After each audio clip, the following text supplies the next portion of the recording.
Good morning students. आज हम हमारी आरो बुक का काव्यखंड का 4th लेसन वे अंक कविता पढ़ेंगे, जिसके रचयिता है सुमित्रा नंदन पंत जी।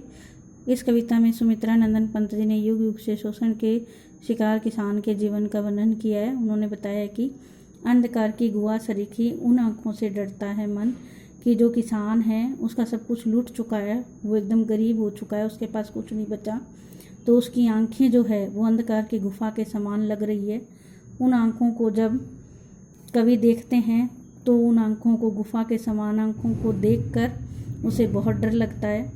भरा दूर तक उसमें दारुण दैन्य दुख नीरव रोदन, उसकी आँखों में दूर दूर तक घोर, दारुण मतलब घोर, गरीबी रूपी जो दुख है और निरस्ता रूपी जो रोदन है वो भरा हुआ है।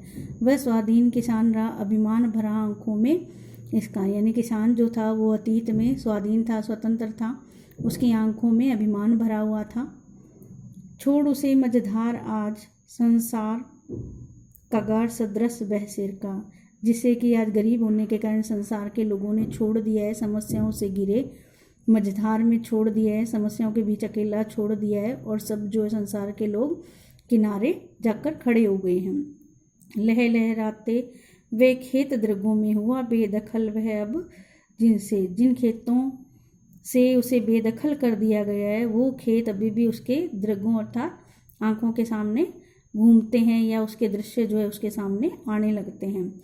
हंसती थी उसके जीवन की हरियाली जिनके तन तन से, यानी जिसके तिनके तिनके की हरियाली को देखकर उसका जीवन जो है हंसता था, वो खेत अभी भी उसके सामने, उसकी आंखों के सामने घूमते हैं। आँखों ही में घूमा करता वह उसकी आँखों का तरह, उसकी आँखों का तरह अर्थात उसका जो पुत्र है वो हमेशा उसकी आँखों के सामने घूमा करता है। कारकुनों की लाठी से जो गया जवानी में ही मारा, जिसको कि जमींदार के जो कारकुन है, कारिंदे हैं, उन्होंने उसको लाठी से मार दिया और इतना मारा कि वो जो है मर चुका है, और वो पुत्र का चेहरा जो है आँखों के सामने किसान के घूमा करता है।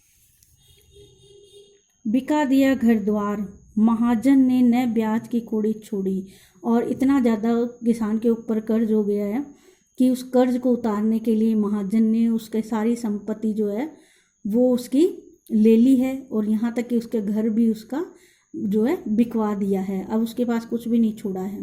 रह रहे आंखों में चुपती वह कुर्क हुई बरगों की जोड़ी, यानी एक उसके पास बरगों अर्थात बैलों की जोड़ी भी थी। कुर्क मतलब नीलामी, जिसकी नीलामी हुई थी, और जब उसकी नीलामी हुई तो वो जो दृश्य था वो उसकी आंखों में, किसान की आंखों में अभी भी चुभता है, वो उसे उसका दृश्य जो है अभी भी दिखाई देता है।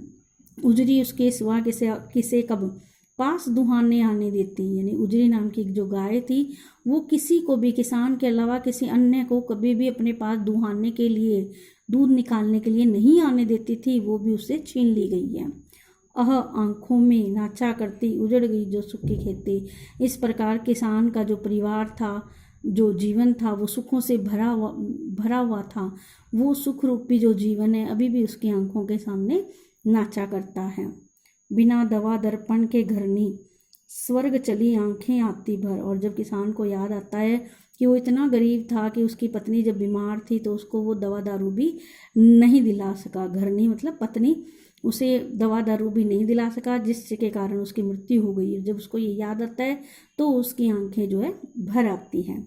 देख रेख के बिना दूध मुई बिटिया 2 दिन बाद गई मर, यानी उसके पत्नी के मरने के 2 दिन बाद ही उसकी दूध मुई जो बिटिया है वो भी उसकी देख रेख नहीं हो पाई, जिसके कारण वो मर गई। ये सब बातें जो है किसान को याद आती हैं। घर में विधवा रही पतेहूँ, लक्ष्मी थी यद्यपि पति घातनी, यानी अब उसके घर में एक विधवा पतोहू रह गई थी, यानी पुत्र की वधू रह गई थी, जिसका नाम लक्ष्मी था, लेकिन संसार के लोग उसको पति घातिन कहते थे, पति को मारने वाली कहते थे। पकड़ मंगाया कोतवाल ने डूब कुएं में मरी एक दिन, यानी एक दिन कोतवाल ने उसको पकड़कर अपने पास बुला लिया था और अपमानित किया था, बेइज्जत किया था, जिसके कारण वो कुएं में डूबकर मर गई। खैर पैर की जुत्ती जोरू न सही एक दूसरी आती, परंतु जो किसान है उसका मानना है कि कोई बात नहीं, जो जोरू होती है, पत्नी होती है, वो तो पैर की जुत्ती के समान होती है। यदि एक चली गई यानी एक मर गई, जो दूसरी है वो आ जाएगी, तो उससे उसको कोई फर्क नहीं पड़ता। परंतु जवान लड़के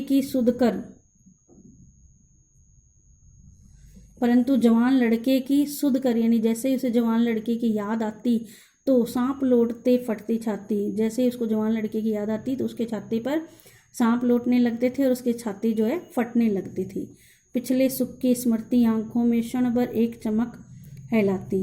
पिछला जो सुख था उसको जब भी वो याद करता था तो आंखों में उसके क्षण भर के लिए एक चमक आ जाती थी। तुरंत सुनने में पड़ वह चितवन तीखी नोक सदृश बन जाती।